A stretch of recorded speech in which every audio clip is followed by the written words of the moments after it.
자, 이렇게 마무리가 됐습니다.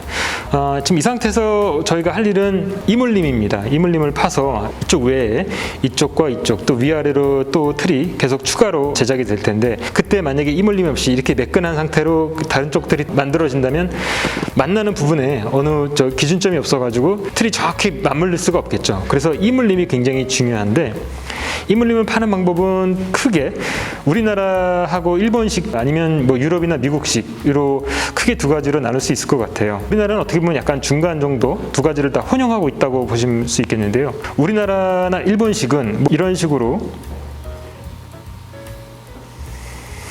이물림을 파고 두께는 한 5mm, 5mm에서 6mm 정도 이런 식으로 파들어 갑니다. 먼저 요거를 파고 또 다른 쪽은 또 다른 식으로 한번 파서 어떻게 달라지는지 제가 비교를 하면서 보여드리겠습니다.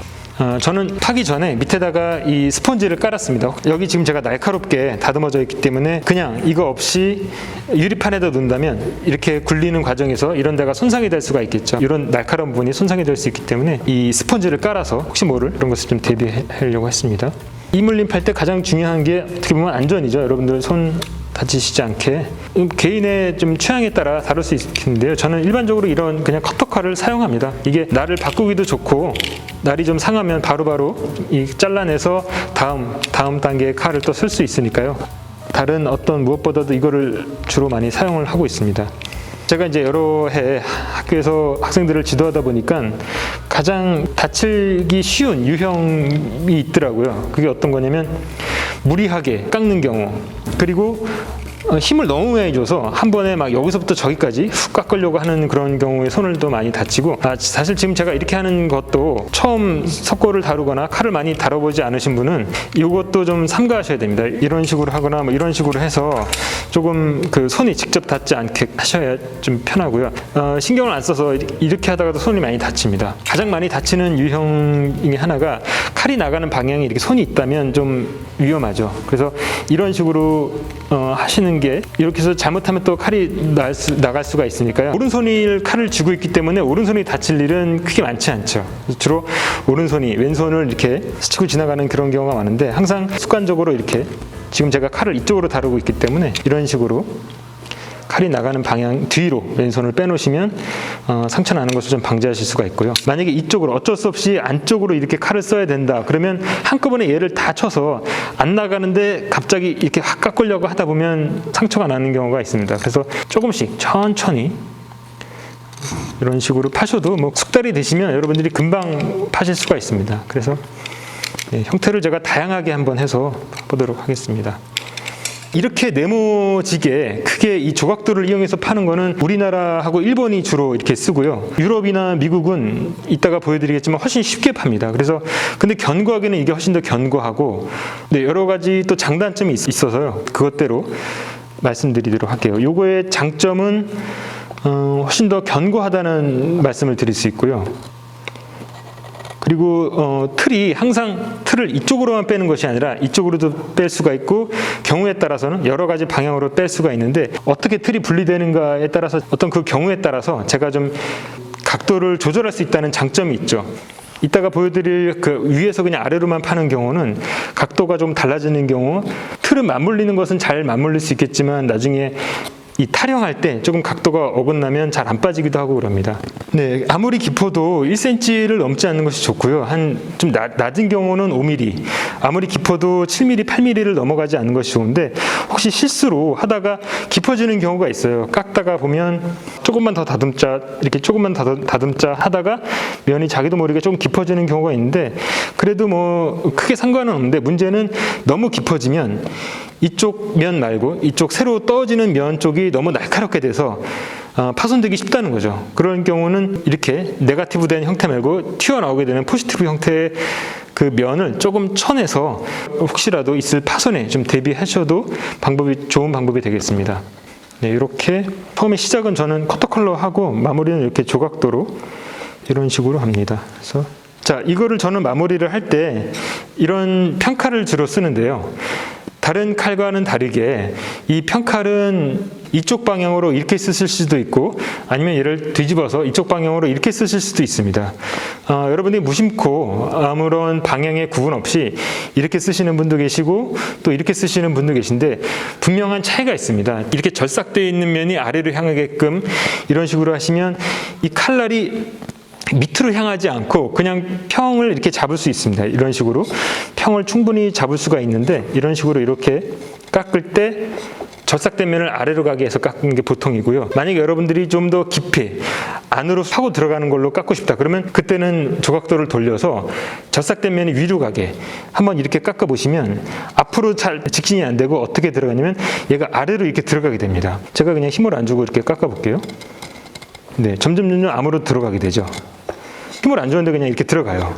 칼이 구조상 그렇게 되게 돼 있습니다. 그래서 이런 걸 다듬을 때는 이런 식으로 절삭된 면이 아래로 가게 해서 이렇게 깎아주시면 되고 만약에 뭔가 깊이 있는 이렇게 주로 이거는 그 목공이나 이런 거 할 때 깊이 있는 걸 이렇게 치고 들어갈 때 절삭된 면을 위로 가게 해서 깎는 경우가 많은데요. 이렇게 칼을 뒤집어서 이쪽으로 쓰게 되면 네, 이렇게 이런 식으로 문지르게 됩니다.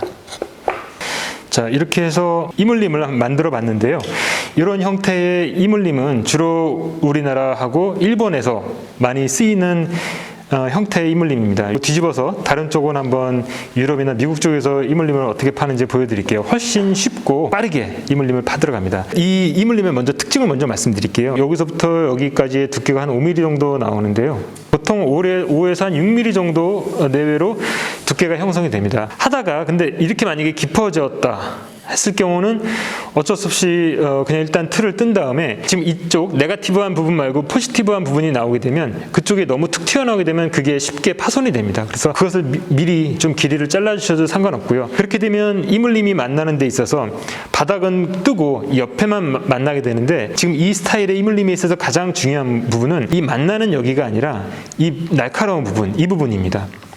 그래서 이 부분만 정확하게 지켜주신다면 만나는 부분이 좀 공중에 떠 있다고 하더라도 이물림으로서의 역할을 100% 할 수 있습니다. 전혀 지장이 없고요. 그래서 이 부분은 좀 가급적이면 여기 엣지를 잘 살리셔가지고 만약에 이렇게 그냥 둥글둥글하게 해주셨다고 하면 위쪽 털도 이렇게 둥글둥글 해줘서 정확한 이물림의 역할을 할 수가 없습니다. 그래서 여기 각이 얼마큼 날카롭게 사느냐 가 굉장히 중요하고 위에서 보셨을 때 이 각도가 빨간색으로 보여드릴게요. 이 각도를 제가 이렇게 해서 이런 식으로 깎았는데 이렇게 깎아줘야 위쪽 틀도 똑같이 이런 식으로 돼서 잘 빠지겠죠. 만약에 이 각도를 이렇게 하지 않으시고 이런 식으로 파셨다면 이건 역시 이 부분이 언더컷이 돼서 윗부분에 틀을 떴을 때 이 부분이 깨지거나 아랫부분이 깨지거나 윗부분이 깨지거나 깨지지 않으면 틀이 분리가 되지 않겠죠. 그래서 이 각도, 여기 보이시는 이 각도도 분리가 잘 되게끔 언더컷이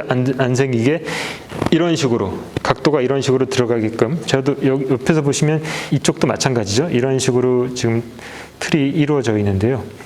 이 각도가 분리가 잘 될 수 있게끔 약간 사선으로 파주시는 것이 중요합니다. 그렇다고 너무 눕게 이 라인을 너무 눕게 해주실 필요는 없고요. 지금 이 정도의 각도로 조각을 해주시면 되겠습니다. 자, 반대편으로 넘어가서 조금 쉽게 이물림을 팔 수 있는 걸 한번 보여드릴게요.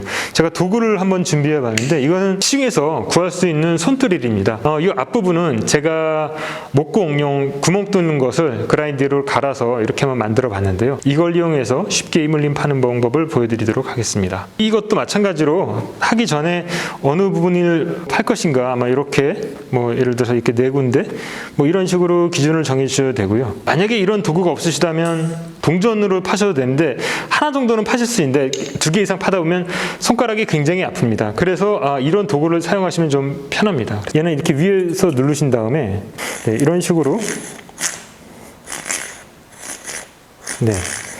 이런 식으로 파주시면 벌써 하나가 끝났습니다.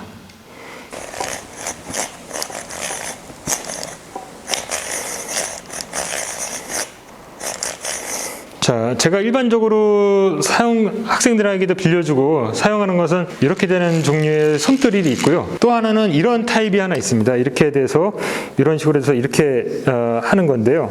이거를 제가 주로 이용하는 이유는 손에 아무래도 석고가 많이 묻어 있고 해서 기계가 고장을 낼 수도 있고 얘가 들고 다니기 무겁기도 해서 주로 이렇게 수동으로 쓰는 것을 많이 쓰고 하는데, 혹시 여건이 되신다면 이렇게 생긴 것을 전동 도구에 연결을 하셔서 사용해도 좀 편하게 쓰실 수가 있습니다. 네, 얘는 보다 간편하게 이렇게 쓸 수 있는데요. 이걸로 한번 제가 직접 뚫어보겠습니다.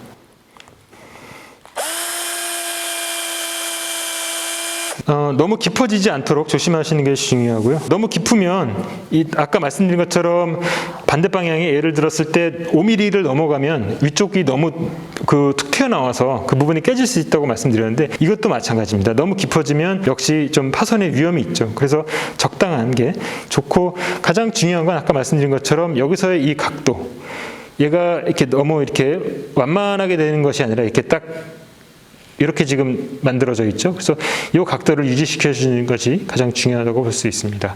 다음 것도 한번 제가 쉽게 깎아 보겠습니다. 네, 됐습니다.